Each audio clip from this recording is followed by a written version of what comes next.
Greater West Bloomfield's only local morning show, giving you exclusive access into people, businesses, and events in our community. We're bringing you this show live daily, weekdays at 9:30 a.m. with your host, me, Maddie Muschin. Before we dive into today's show, every week we highlight someone, an educator, student, business, or organization from our Greater West Bloomfield community going above and beyond.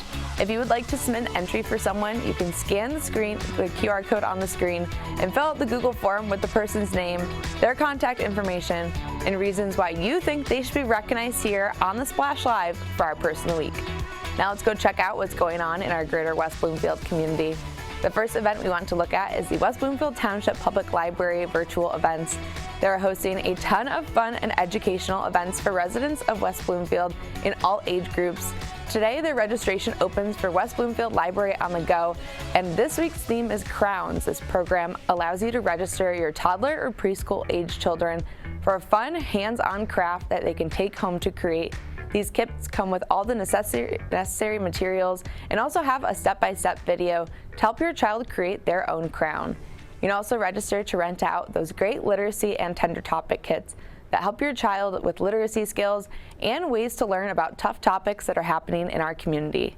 On Thursday, they're having their talk titled The Lonely Hearts Killers that goes into depth about the Michigan crimes of Beck and Fernandez and also Cupid Club killers that preyed on lonely hearts in Michigan.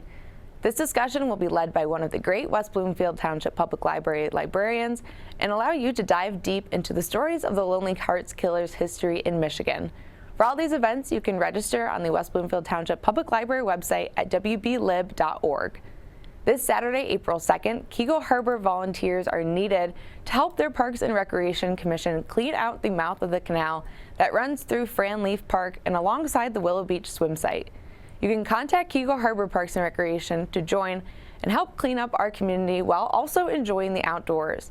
This is a great way to get out and give back to your Keego Harbor community through making sure that the canal is clean for the springtime. The last event we want to look at is the Sylvan Salon. This will be their 5th salon happening. The salon events are at their core opportunities to explore a myriad of topics with friends and neighbors, new and old. This is the 3rd part of their events covering the Holocaust. For part 3 on April 5th, Sylvan residents will be relating to their parents' Holocaust stories. It will be hosted by Sally Rogers Siegel and David Frankel. Mr. Lessing will also be there as a returning guest, this time to listen and learn, as he won't be formally presenting again. The salon will take place at 6 p.m. for their social hour, and presentations will go from 7 p.m. to 8:15. If you have any questions, you can contact Kelly Kraus at 248-797-6730 to purchase your ticket and also ask more questions about where and when the event will be taking place. These proceeds will be helping fund live music in Sylvan Lake this summer, so it's a great way to learn about the Holocaust and also give back to your Sylvan Lake community.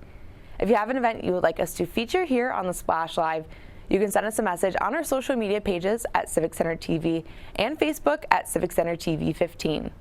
Coming up, I'll be talking with Bill Lambert, the West Bloomfield High School snowboarding coach. But before that, last Thursday, West Bloomfield High School had a very special visitor come to talk to the theater cast and crew for Big Fish that the students in West Bloomfield are putting on for their spring musical. Bobby Steggert, who was the original music production of Big Fish on Broadway, came to speak to the students about what the musical is and what it means to them. Let's go check it out.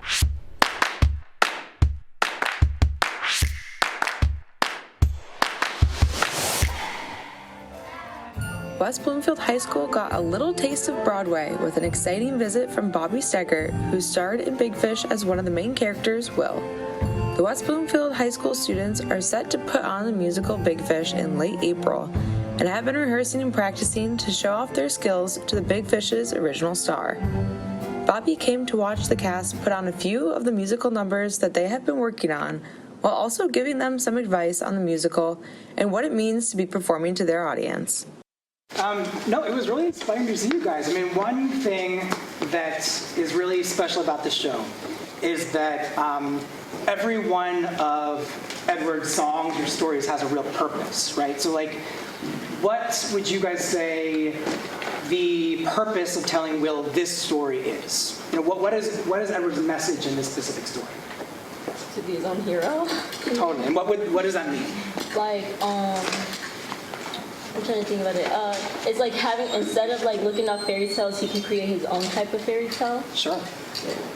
And so I ask all these questions because I guess I want to make the point that you're all so important to Edward's stories, right? You populate and become the very important characters in all of the stories. And so the message of the song is applicable to each of you as performers. You know, this is a chance for all of you to be the hero in your own performance of this show. And you are all just as important as Will, and just as important as Edward, and just as important as any of the lead characters, you know? There's another thing that he says in this particular song, which I think is really important. He says, you know, the most important thing about a story is the people you meet along the way, right? And especially after 2 years being isolated, what a gift it is for you guys all to be together in the same room. Bobby also talked about how the meanings of the songs in Big Fish are applicable to the students and gave them advice on how to embrace the deeper meaning of these songs in order to portray them with heart to their audience. Totally. So your job is to love, and to love, again, with all of your spirit, the fullness of yourself. And that will, you know, get you where Ms. Hauck wants you to get, which is ending the first act in a big climactic way that will make the audience want to see the rest of the show, want to come back for the second act. So it's a big responsibility. With all the great advice Bobby gave to the cast and crew of West Bloomfield High School's production of Big Fish, this show will be a must-see for anyone in the greater West Bloomfield area. Make sure to get your tickets and check out Big Fish April 28th through the 30th at West Bloomfield High School. Reporting for The Splash Live, I'm Maddie Muschen.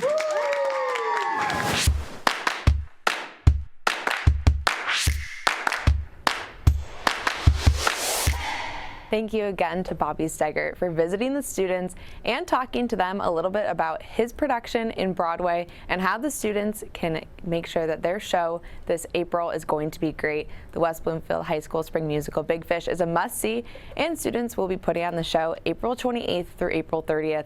So you can make sure to contact the school to get your tickets and just see how wonderful all the actors and actresses at West Bloomfield High School are. Later on, we'll be taking a look at a club here in West Bloomfield that provides their members with leagues and programs to make sure that their archery skills are in point here in the spring. But before that, we'll be talking to Bill Lambert, the West Bloomfield High School snowboarding coach. All that and more after this short break. We'll be right back with The Splash Live.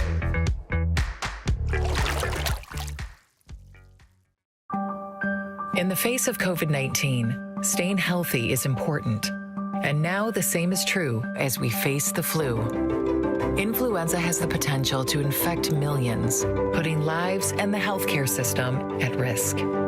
Fortunately, it's easy to protect yourself. The flu vaccine is safe and effective, and with COVID-19 still spreading, it's essential. To see how you can hit this virus head-on, visit michigan.gov/flu. Can I ask you a question? Why do you want to get the COVID-19 vaccine? I don't like getting sick. The virus will die. It will be easy to not catch it. Keep my family safe and keep playing soccer. Because I love being vaccinated. What's your hope for everyone? I hope everybody gets the vaccine. To keep safe and strong. Be like happy, having fun everywhere. Everyone stay safe and hope you get the vaccine. And now, back to The Splash Live. Welcome back to The Splash Live. I'm your host, Maddie Muschen. Joining us now is Bill Lambert, the West Bloomfield High School snowboarding coach, to talk to us about their teams in this season and their exciting journey to the state meet. Bill, thanks so much for joining us today. Maddie, thanks for having us. So, Bill, could you tell our audience first about your journey through coaching at West Bloomfield High School in the snowboarding, and also how long you've been with the snowboarding teams at West Bloomfield High School? Well, there's a lot of people don't even know there's a high school snowboarding league. It's probably been around 25 years. Our team started 7 years ago. I've had triplet daughters that were looking for a winter sport. So they went to the ski meeting. They thought, this isn't for me. And then they said, well, maybe we can get a snowboarding team. Well, I don't know anything about snowboarding. We didn't have a coach, we didn't have a team, we didn't have any money. But Eric Pierce, the athletic director, said, look, if you can get it rolling, let's do this. So that's how it started 7 years ago. We got a coach, Cody Anderson. He's fantastic, really does a lot for the team. The kids love him, probably one of the better boarders around. So he handles all that stuff, and I just do the administrative stuff and get it rolling. Bill, can you talk a little bit about this season? You guys, both for the boys and the girls snowboarding teams, they had a great season. Can you talk about the beginning of the season and how both teams did a little bit better in practice and got to that state meet? Well, a lot of teams in the league have way more kids than we do. I mean, there's Lakeland has 70 boarders. Walled Lake has actually 3 high schools that compete together as one. So it's hard for us to even get in there. You have to have 10 varsity boys and 5 varsity girls. So we literally ended up with 10 boys, which means there's no margin for error. And during races, there's crashes, people get concussions, you lose kids all the time. So we survived with 10. We probably had 7 varsity girls, which again, since you need 5 to race, that makes it kind of tough. But we got through it, finished the league in 3rd place for girls, 4th place for boys. That's kind of where we always do. So our expectations were, well, let's see if we can get to the state meet. We've never done it before, but it's always your goal. And Bill, can you talk about, for our viewers that maybe are not familiar with the types of races that they do for snowboarding, could you give us some insight into the type of events that the kids participate in? This is actually border cross. When you watch the Olympics, you'll see like Shaun White doing half pipe, or maybe Chloe Kim, and some of the other people do big air, it's called. Actually, Kyle Mack from West Bloomfield took a 2nd in big air. That's all like tricks. We do actually races. 5 people race down the hill at the same time. There's a ton of crashes, very exciting. You're trying to get your first lane, and if you get out ahead, usually you'll be okay. But a lot of people decide, well, I'm going to race from the back. When everybody crashes, I'll just go around them. So that's what SBX is. It's called SBX Border Cross. And we have a local guy, Jake Vetter, who raced in the Olympics and took 6th. He was a state champion from Pinckney a while ago. He just got back.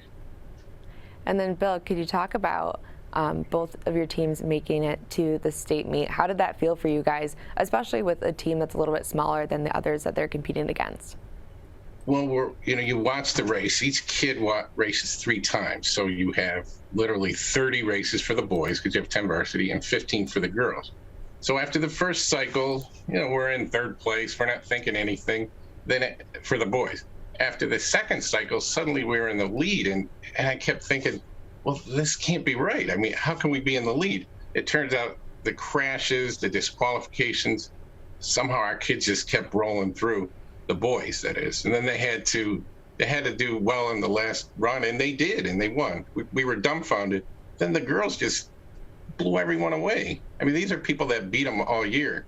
But once you get down to one race or one meet, it's a little easier. It's hard over the season with as few riders that we have, but the ones we do have, we're pretty good, especially the girls. And Bill, could we talk about the girls now? The West Bloomfield girls snowboarding team won the state title this year, which was a huge accomplishment for those girls that were competing. Can you talk about some of these snowboarders that made an impact in that state meet? We had a couple girls are actually racing nationals, because there's quite a bit of levels. But these girls are really good. They're right now out in Colorado racing nationals. Megan Nylander, Audrey Phipps. But we had 2 girls that won every single race at the state meet, which really solidified our win. That would be Sydney Vag and Sophia Elson rather. We needed those wins because it was really close. After the first run, we were in 1st, surprisingly. After the 2nd runs, we were 2, but after the 3rd, it really got close. It really came down to the last race of the whole night. We had Raina Freeman had to come in 2 places above the Lakeland girl, and she did. We won. It wasn't by much, but we won. And then, Coach, what do you say to these students when they're racing, and it's a bit stressful, especially too when you have a team that's a little bit smaller than others. What were some of those conversations that you had with these student athletes about racing and then afterwards winning that state title? We really try to keep them calm. Like our number one boy, Jordy Kyle, he's pretty calm, but he's also very aggressive, and you kind of have to be. And these kids have to race. Since we only have 10, they have to race in levels probably way higher than they should be. So we just try to keep them relaxed. I don't say a whole lot, but the last 2 races, like, go down, get your line, because you have to have the right line. Sometimes there's grooves, you try to avoid that. But if you get the right line and you get out in front, you could win. Then afterwards, we were all just shocked. Then you have Jake Vetter, who I previously mentioned, Olympian, who just came in 6th 2 weeks ago, giving them their medals. So it was like, it was just a surreal experience. And Coach, as we wrap up here, for looking into the next season, what do you guys hope for all of these returning student athletes, snowboarders that will be competing again to go to the state meet and maybe win a state title? Well, we're hoping that this enthusiasm carries forward. I know we have a lot of freshmen coming up. We can't live with 10 people. It's just not much. We're losing a lot of girls, but we still have 2 of the best. So if you can fill in a couple spots, maybe they can pull it off again. But I think the boys, now that they broke through, everyone starts to believe it, Well, Bill, it was a pleasure having you on the show today. Thank you so much for joining us, and congratulations to both the girls and the boys team. Thank you. Appreciate it. Once again, I was joined by West Bloomfield High School snowboarding coach Bill Lambert, talking about their phenomenal season this year, as well as the West Bloomfield girls snowboarding team winning the state title this year. A historic club here in West Bloomfield is providing a social place to practice archery and learn from other members. Detroit Archers of West Bloomfield provides their members with practice to hone their archery skills, while also allowing non-members to try the sport through their open range practice. Splash reporter Calvin Brown talked with Kevin Marshall, a member at Detroit Archers, about the history behind their location and the programs and leaves that they have for their members. Let's go check it out.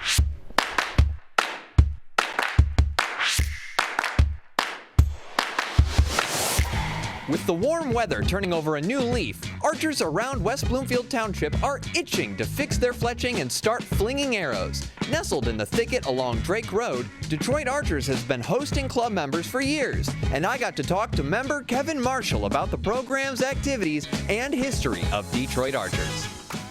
We've been here in this location since 1951. Was when we first bought the first 21 acres of property and added another 10 acres in 1964, building the current clubhouse in 1971. The club was originally formed in Detroit in 1928 with Fred Bear as the first president of the club.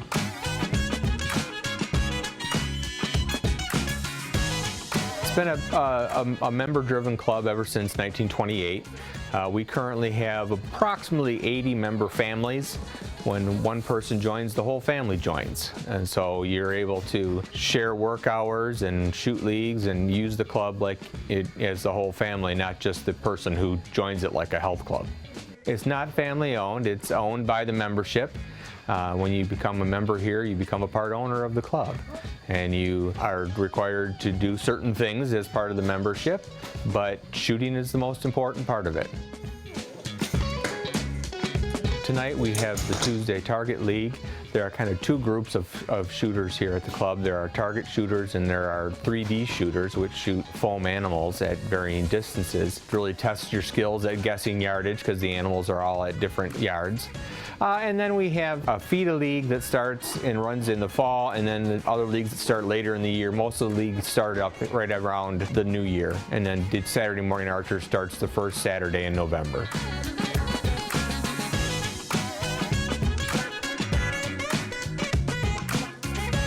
We have a program, the Junior Olympic Archery Development Program, an adult program that's led by a man by Nick DeCreasy. He's a USA Archery coach. It's one-on-one training, one night a week. I think they're between sessions now, between the winter session and the summer session.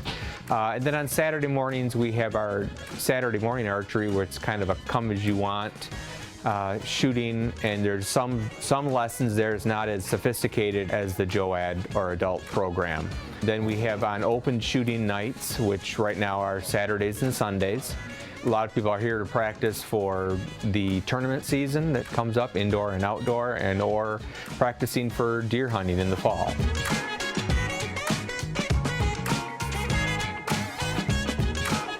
Our website is DetroitArchers.com, and we have a calendar on the website that lists all the events and open shooting, and please check that calendar. We work on a volunteer basis, and some weekends we don't have people to work open shooting, so we have another event at the club. We love being in West Bloomfield. It's been a great home for us with our open land easement and the wetland works and those kinds of things, and it's been a good partnership with the township, and we like being here in the community. Thank you to Kevin Marshall for letting me stop by Detroit Archers Clubhouse in West Bloomfield. If you have any interest at all in archery, you'd be far off target if you didn't look into Detroit Archers. Reporting for The Splash Live, I'm Calvin Brown.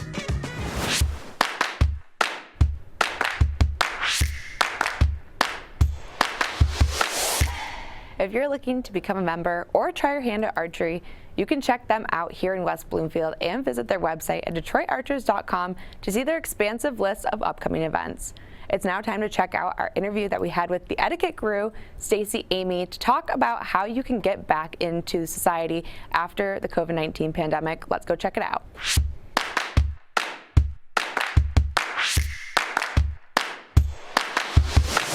Now that the COVID-19 pandemic is dying down a little bit, we need to learn how to reacclimate into society. And here on The Splash, we thought that bringing in an expert on etiquette would be the best for us. Joining us now to talk about etiquette is the Etiquette Guru, Stacey Amy. Stacey, thanks so much for joining us today. Thank you so much, Maddie. So Stacey, could you first talk about what it means to be an etiquette guru and how you got into the business? Sure. What it means is to be an expert on this topic and answer questions that people have. And if I don't know the answer, it's the commitment to research that question and get back with them and give them an answer. I got into this about 13 years ago for my own daughters, looking for classes for them. I couldn't really find anything, so I delved into it and researched, and I became certified in children's etiquette, and I put together a ton of material that was pertinent to me that I wanted them to know, and that's how this began for me. Stacey, could you talk about some tips for people that are looking to enhance their etiquette skills as the COVID-19 pandemic and the regulations are relaxing? Sure. I think if anybody is looking for something specific, please reach out to me and I will customize a class for you. Otherwise, I think going back to the basics, using your magic words, letting others go before you, using your best language, dressing and acting properly in public, and being mindful now that your mask may be off. Just paying attention to that and your facial expressions, I think, will be important. Stacey, when you were talking to people during the COVID-19 pandemic over the past years, did you have a couple of things that came up more often than others when talking to people about their etiquette and what they were having issues with? I think the main thing was people were having issues on both sides, just people not minding their own business and addressing them with questions and things like that, being too intrusive. So I think as we reemerge into normalcy, being mindful of that and being kind, and again, just mind your own business, give people space. Everybody has gone through this in their own way. I think, at family gatherings and things like that, if you are someone who's very comfortable, that's wonderful. I would wait for others to approach you. And if you are not comfortable, if somebody is approaching you, I think I would be forthcoming with your issues so that you don't have any kind of misinterpretation of your behavior or hurt feelings and things like that. So I think, again, communication is key. And Stacey, when you talk to people about other things that are not the COVID-19 pandemic, do you have any people that come to you with misconceptions about things that seem polite but aren't either those common mistakes that people make? Common mistakes, there's a lot of them. I mean, I think unless you're someone like me who has really delved into this, and as society has kind of become lax in these different rules, there's a lot of mistakes that happen. I can think of a few off the top of my head. There's in a dining situation, unless you are told to begin or invited to begin, or at a buffet, everybody needs to wait for everybody to be served before they begin eating, and that includes dessert. I think another one I see is that really catches my eye. When you are drinking out of a glass, you should be looking down sort of into your glass instead of staring out over the top of your glass. That one really gets my attention. If someone asks you to pass the salt at a dinner party, pass the pepper with it. That's a simple one. Another one, people should keep their bags or purses over their left arm or shoulder, leaving their right hand free to shake hands. And when you do go out to eat, nothing should be put on the table. No purses, glasses, keys, things like that. All of that should be left off the table. I don't know. Those are a few things off the top of my head. Those are great. I'm learning something as we go. Stacey, over the past couple of years, especially with the pandemic, have you seen any shifts in rules and etiquette that you would like to talk about? Either that's the etiquette culture or something that you've seen change over the past couple of years? I don't know that I've really seen anything change. It's just been more of a withdrawal situation, people really, being just in and of themselves and not reaching out, and I mean like to strangers. So I think if people can just, find themselves again and re-emerge into society and taking the time to speak with strangers and be friendly again. Everybody was just go in, do your stuff, and go back home, that kind of mentality. And I think that's over now. So just going back to your friendly self and, greet your neighbor and have fun with it. And Stacey, do you have maybe one big tip for our viewers who are looking to enhance their etiquette skills that they can take home and with those social gatherings, if they're going back out again, to take home and practice? I think always practice your dining skills. I mean, aside from making others feel comfortable socially with space and things like that, practicing dining skills is always pertinent because that's probably the most obvious of the public skills. So brush up on those, and if you don't know about them, reach out to me. I'm happy to teach you. So I just, that's something I definitely see out in public when I'm in a restaurant. It's kind of mortifying sometimes what I see, but it's just because people don't know. And the thing with mealtime, people seem especially sensitive. I don't know if it's because you're swallowing and things like that, so you need to be careful what you're doing and also what you're speaking about. Stacey, as we wrap up here, would you share with our viewers how they can contact you if they're interested in one of those personalized classes, or any tips and tricks that you may share with them? Sure. Please email me at theetiquetteguru@yahoo.com or go to my website, theetiquetteguru.com. Well, Stacey, it was a pleasure having you on today. Thank you so much for joining us. Thank you so much. Have a nice day. Thank you.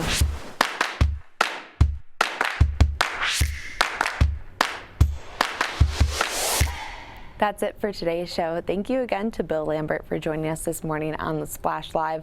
A special thanks to our Zoom producer, Jared Clark, for coordinating the Zoom and making sure that our guests joined us. As always, a big thank you to Calvin Brown, our board operator, for making the show possible each and every morning. And thank you for joining me as we explored all of the people at events in our greater West Bloomfield community. As always, you can make sure to tune in live on Civic Center TV on Comcast Channel 15 and AT&T Channel 99 Monday through Friday at 9:30 a.m.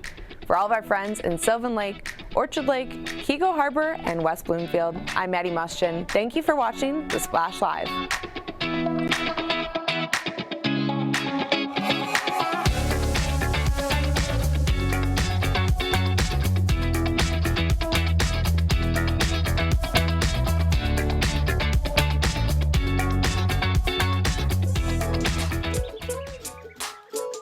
One of the things you can look for in your friends is a change in behavior. These can be big